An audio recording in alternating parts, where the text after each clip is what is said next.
बल्कि जामा मस्जिद के सामने करीब एक हफ्ते में ही सत्यव्रत नगर पुलिस चौकी तैयार हो गई। बीती रात इस पुलिस चौकी की छत भी ढाल दी गई।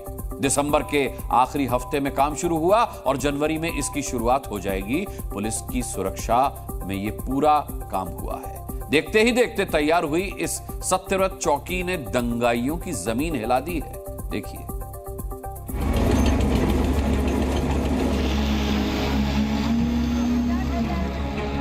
इधर बुलेट की स्पीड से सत्यव्रत नगर पुलिस चौकी की छत डाली गई, तो दूसरी ओर चौकी की जमीन पर वक्फ का दावा फर्जी निकल गया। प्रथम दृष्टया प्रतीत होता है कि वो फर्जी कागज है, वो अनरजिस्टर्ड कागज है। पहले पुलिस चौकी की कंस्ट्रक्शन की खबर समझिए। सीमेंट का मसाला बना, लोहे की सरियों का जाल बिछा और जामा मस्जिद के सामने सत्यव्रत नगर पुलिस चौकी की छत डाल दी गई। जिस पुलिस चौकी ने संभल के दंगाई की टेंशन बढ़ा रखी, वहां कड़ी पुलिस सुरक्षा के बीच रात भर छत ढलाई का काम हुआ। संभल के एएसपी और सीओ खुद मौके पर मौजूद रहे और रात में टेम्परेचर कम होने के बावजूद आसपास के लोग वहीं खड़े नजर आए। सत्यव्रत पुलिस चौकी का निर्माण जो हो रहा है, लोगों की और पुलिस फोर्स की सुविधा के लिए हो रहा है और ठंड के मौसम में फोर्स आराम से रह सके, इसलिए शीघ्र से शीघ्र चौकी का निर्माण कार्य कराया जा रहा है। स्थान पर पुलिस की पिकेट पिछले 45 साल से यहाँ डिप्लॉयड है, तो वो लोग बेचारे यहीं सड़क किनारे अपना टेंटों में रहती हैं, अपना उस तरीके रहेंगे, तो पुलिस बल के लोगों के लिए कंफर्टेबल जोन भी रहेगा। सत्यव्रत की प्रगति संभल के दंगाइयों की टेंशन बढ़ाने वाली है। जिस किसी ने भी ये सोचा होगा कि पुलिस चौकी आराम से बनेगी, उन्होंने शायद ये नहीं सोचा होगा कि संभल प्रशासन ने जितनी तेजी से प्लानिंग की, उतनी ही रफ्तार में बनकर तैयार भी हो जाएगी। 28 दिसंबर 2024 को भूमि पूजन के बाद नींव रखी गई और 1 से 2 जनवरी के बीच रात में लेंटर पड़ना शुरू हो गया। यानी 5 दिनों में नींव से लेकर छत तक का काम पूरा हुआ। दावा यह कि इसी महीने करीब 300 वर्ग मीटर इलाके में चौकी पूरी तरह से बन जाएगी और यहां से काम भी शुरू हो जाएगा। पिछले काफ़ी समय से संवेदनशीलता को देखते हुए आस पास के लोगों द्वारा एक डिमांड थी कि जल्दी से जल्दी चौकी बनाई जाए, फोर्स व्यवस्थित हो सके और 24 घंटे यहाँ फोर्स रहे और फोर्स अपना कार्य सुचारू रूप से करे और शांति व्यवस्था स्थापित हो। अब सत्यव्रत नगर पुलिस चौकी की जमीन पर वक्फ के दावे की खबर समझिए। प्रशासन का दावा ये कि उन्होंने जो जांच की, उसमें जमीन के वक्फ बोर्ड का होने का दावा फर्जी पाया गया। वर्तमान में जो सत्यव्रत पुलिस चौकी है, जिसका निर्माण ऑलमोस्ट कंप्लीट हो चुका है, उस जगह पे वक्फ की प्रॉपर्टी होने का दावा किया गया था।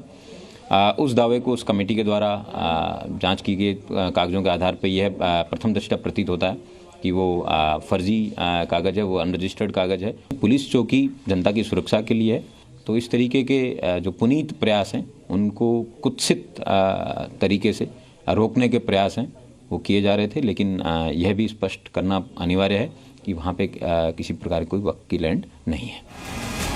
संभल के एसपी की बातों का मतलब ये कि एआईएमआईएम अध्यक्ष असदुद्दीन ओवैसी समेत जितने भी लोगों ने सत्यव्रत नगर पुलिस चौकी को वक्फ की जमीन पर बनाने का दावा किया, उनके दावों की हवा निकल गई। वो आउटफोर्स वक्फ की जमीन में बना रहे। एक तरफ पुलिस चौकी दिन दोगुनी और रात चौगुनी रफ्तार से तैयार हो रही है, तो दूसरी तरफ संभल में एक के बाद एक कुआं मिल रहा है। संभल के महमूद खान सराय में एक और प्राचीन कूप मिला। वहां के प्राचीन चामुंडा मंदिर के पास कुआं मिला। हिंदू महिलाओं ने इसी प्राचीन कुएं को भरकर बंद किए जाने की खबर प्रशासन को दी। इसके बाद प्रशासन की टीम ने जेसीबी से खुदाई करके कुएं का पता लगाया। हम ये चाहते हैं जो हमारी मंदिर की हमारी जगह है, प्राचीन मंदिर की, वो हमें मिलनी चाहिए। हाँ, 900 जगह है, मंदिर की जगह है कुएं तक। यानी संभल में योगी सरकार का मैसेज क्लियर। एक तरफ दंगाइयों के खिलाफ पुलिस को मजबूत किया जा रहा है, साथ ही संभल में नॉन स्टॉप सनातन के प्रमाण भी सामने आ रहे हैं। संभल से सुनील सिंह के साथ ब्यूरो रिपोर्ट, जी मीडिया। क्या कोई पुलिस अधिकारी विभाग से मिले हथियार के अलावा कोई और अस्त्र नहीं ले सकता?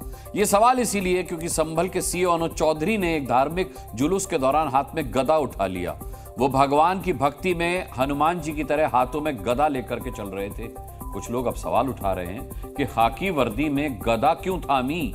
तो वहीं कुछ लोगों का यह भी कहना है कि हनुमान की गदा से ही दंगाइयों का इलाज होगा।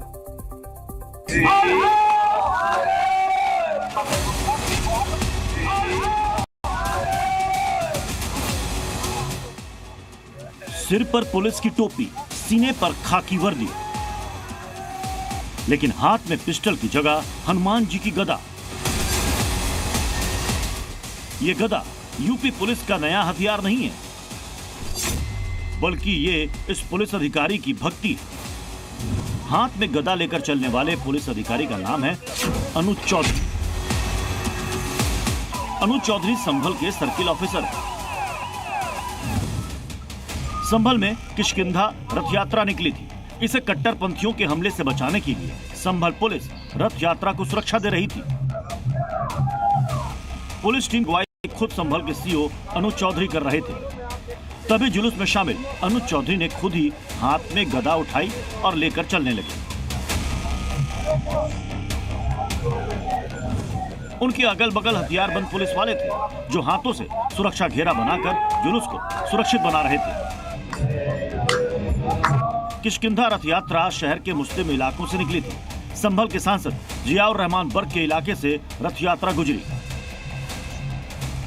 एक पुलिस अफसर का हाथ में गदा उठाना मुस्लिम धर्मगुरुओं को पसंद नहीं आया। कोई भी पुलिस अधिकारी अगर मजहबी रंग में रंग जाए, किसी भी मजहब से ताल्लुक रखने वाला हो, तो ये फिर वो अपने धर्म को या अपने दायित्व को सही तरीके से नहीं निभा रहा है। किसी भी अधिकारी को इस तरीके के किसी संप्रदाय की नुमाइंदगी करने की कोई इजाज़त कॉन्स्टिट्यूशन हमारा नहीं देता। तो ये बिल्कुल अनकॉन्स्टिट्यूशनल हरकत है। जिस तरीके से पुलिस लाइन ऑर्डर को मेंटेन करती है और हर धार्मिक जुलूस में पुलिस होती है, न कि वाला उसका वो धार्मिक जुलूस हो, मगर वो पूरी तरीके से हर जुलूस का सम्मान करती है। तो इस तरीके से अगर जब पुलिस भी एक रंग में रंग गई तो उससे देश का क्या होगा, लिहाजा इसको पर रोक लगना चाहिए। एक पुलिस अधिकारी ने धार्मिक जुलूस में अपनी भक्ति क्या दिखा दी, उसे मुस्लिम धर्मगुरुओं ने देश की सुरक्षा के खिलाफ जोड़ दिया। समाजवादी पार्टी ने भी संभल के सीओ पर सवाल उठाने में देर नहीं की। संभल के अंदर किष्किंधा रथ यात्रा में जिस तरह सीओ अनुज चौधरी द्वारा आगे आगे गदा लेकर के चलने से ये लगता है कि वो सर्विस रूल जो मैनुअल्स है उसको भूल गए हैं। सीओ के खिलाफ सर्विस रूल के उल्लंघन के मामले में कार्रवाई करनी चाहिए। सीओ की भूमिका बड़ी महत्वपूर्ण थी और सीओ को अगर जनता का प्यार मिल रहा है, उनके समर्थन में लोग आ रहे हैं, तो इसमें कोई बुराई नहीं है। सत्ता का साथ वही देते हैं जो सत्ता से संरक्षित होते हैं और सुरक्षित रहते हैं। पुलिस अफसर ने धार्मिक जुलूस में अपना सनातन धर्म दिखाया तो उस पर राजनीतिक हमले तो होंगे। किसी पुलिस अफसर के धार्मिक जुलूस में अस्त्र शस्त्र उठाने पर नियम क्या कहता है, पूर्व पुलिस अधिकारी की जुबानी सुनिए। तो अगर कोई पुलिसकर्मी ड्यूटी पर वर्दी पहन करके गदा, तीर, धनुष या ऐसी चीज़ों का प्रयोग करके वो प्रयोग कर रहा है, तो वो बिल्कुल नियम के विरुद्ध है। मनमाने ढंग से कानून व्यवस्था को नियंत्रित करने की छूट किसी को नहीं है। कानून व्यवस्था को हमेशा लाठी डंडा, टीयर गैस, वाटर कैनन या आवश्यकता अगर कहीं पर है तो अपनी सरकारी राइफल या सरकारी जो वेपन है उन्हीं का प्रयोग करना है।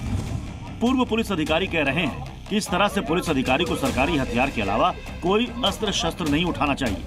पिछले महीने ही जब संभल में प्राचीन कार्तिकेय महादेव मंदिर मिला था तो खुद सीओ अनुज चौधरी और एएसपी श्रेष्ठ चंद्र ने उस मंदिर की साफ सफाई की थी। खाकी वर्दी में ही हनुमान जी की मूर्ति साफ की थी, यहाँ तक कि शिवलिंग की सफाई भी की थी।